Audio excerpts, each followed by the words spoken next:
Times మాగలం Prajapaksham doctor V Hazrat Kumar గారు ఎన్నో వేల మందికి కంటి చూపు ప్రసాదించి రోగులకు అత్యాధునిక వైద్యాన్ని అందిస్తున్నారు. నిరుపేదలకు ప్రతిరోజు ఉదయం వైద్య సేవలు ఉచితంగా అందించబడును. వెంటనే సంప్రదించండి. విజేత కంటి వైద్యశాల, కెనరా బ్యాంక్ పక్కన, బాబు ఐస్ క్రీమ్ ఎదురువీధి, Brindavanam, Nellore. Welcome to Jana Times. తునిసెగ పవన్ను తాకిందా? ఎస్, ఖచ్చితంగా తాకిందని చెప్పుకోవడంలో ఎటువంటి అతిశక్తి లేదు. ఎందుకంటే ఇటీవల కేబినెట్ మీటింగ్లో చంద్రబాబు నాయుడు తులి రైలు ఘటన గత పాతకాలపు టీడీపీ ప్రభుత్వంలో ముద్రగడ పద్మనాభం గారు కాపు రిజర్వేషన్ కోసం పోరాడినప్పుడు ఒక రైలు తగలబెట్టారో తగలబడిందో అది ఆ భగవంతుడికే తెలియాలా. ఆ ఘటనలో ముద్రగడ పద్మనాభం కుటుంబాన్ని చాలా ఘోరంగా హింసించారు, అవమానించారు, స్టేషన్లకు ఇచ్చారు, జైళ్లకు పంపారు.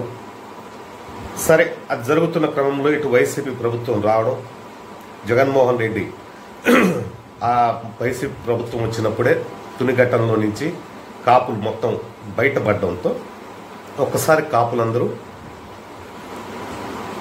ప్రశాంతంగా బతకగలిగారు. ఈ క్రమంలోనే పవన్ కళ్యాణ్ చూసుకొని కాపు నాయకుడు ఉంటాడనే ఉద్దేశంతో మొన్న జరిగిన 2024 ఎన్నికల్లో కాపు కులస్తులందరూ ఏకమై పవన్ కళ్యాణ్కి 100% స్ట్రైక్ రేట్ ఇవ్వడంలో కాపు కులస్తులది పూర్తి పాత్ర ఉందని చెప్పి మనం ఖచ్చితంగా చెప్పుకోవచ్చు. ఇదే క్రమంలోనే పవన్ కళ్యాణ్ని కట్టడి చేయాలన్నా లేదు కాపు కులస్తులను కట్టడి చేయాలన్న ఉద్దేశంతోన మళ్ళీ తుని రైలు ఘటనను మరలా రీఓపెన్ చేయించడానికి కేబినెట్లో ఆమోదం చేసి ఈ విధమైన కాపులకు భయాందోళనకు గురి చేస్తామనే ఒక సంకేతాన్ని చంద్రబాబు నాయుడు గారు పంపించడంలో ఉన్న ఆంతర్యం ఏమిటి అంటే పవన్ను భయపెట్టడానిక లేదు కాపు కులస్తులను భయపెట్టడానిక అనే ఒక తీవ్రమైన చర్చ ప్రజల్లో జరుగుతా ఉంది. అంతేకాకుండా పవన్ కళ్యాణ్ చేత 2024 ముందు ఇటు మహిళా వాలంటీర్లపైన మాట్లాడిచ్చారు. ఇప్పుడు వాలంటీర్లు మొత్తం కడుపు కొట్టిన ఘటనలో పవన్ కళ్యాణ్ ముద్దాయి అయి ఉన్నాడు. ఇదే క్రమంలోనే పౌర శాఖల మన నాదెండ్ల మనోహర్ గారు మహానుభావుడు గారు ఇటీవలే అవి తీసేశారు కూడా. వ్యాన్లు తీసేసడం, ఇంటింటికి సరుకులు ఇయడానికి లేదు, అట్టిస్తే వీళ్ళ కట్ట కుదురుతుంది అని చెప్పి తీసేయడం కూడా జరిగింది. ఈ క్రమంలోనే ఆ రెండు ఎఫెక్ట్లతో పాటు ఇటు మైనార్టీలను మీరు పాకిస్తాన్కి వెళ్ళిపోండి అని ఒక సంకేతాన్ని ఇవ్వడం, అది కూడా మైనార్టీ వర్గాల్లో పవన్ కళ్యాణ్ పైన పూర్తి స్థాయిలో వ్యతిరేకత ఏర్పడింది. ఇక ఎస్సీలది పిఠాపురం జరిగిన ఘటనలో పవన్ కళ్యాణ్ జోక్యం చేసుకోకపోవడం, వాళ్ళను గ్రామ బహిష్కరణ చేయడంతో ఇటు ఎస్సీల్లో కూడా పవన్ కళ్యాణ్ పైన తీవ్ర ఆగ్రహంతో ఉన్నట్టు అందరికీ తెలిసిన విషయం. ఈ క్రమంలోనే పవన్ కళ్యాణ్కి ఇంకా ఉండే పట్టు ఒకే ఒక పట్టు ఏంటంటే కాపు కులస్తులు.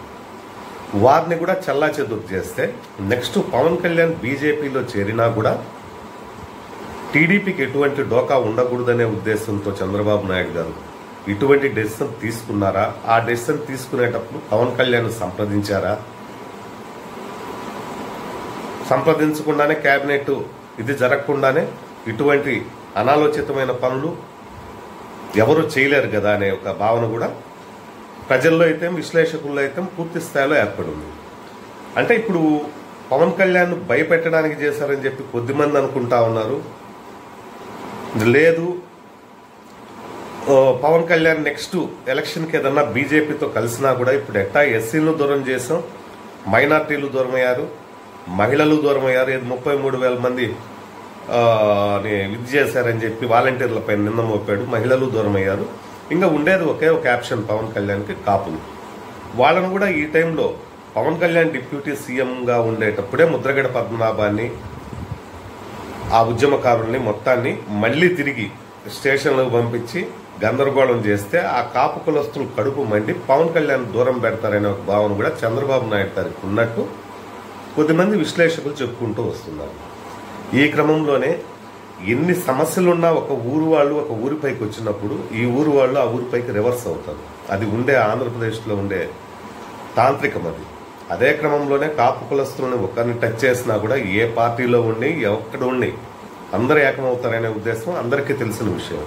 దాదాపు 18% ఓట్ బ్యాంక్ ఉండే కాపు కులస్తుల్ని ప్రతిసారి టీడీపీ ప్రభుత్వంలో అవమానించడమే జరుగుతూ ఉంది.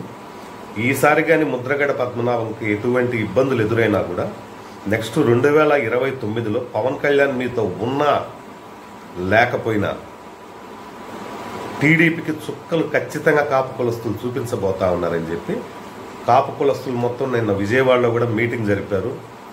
ఎందుకంటే మీ ప్రభుత్వంలోనే హరాస్మెంట్లు కాపు కులస్తులకు ఎక్కువగా జరుగుతూ ఉందనే భావన కూడా కాపు కులస్తులు ఇచ్చారు.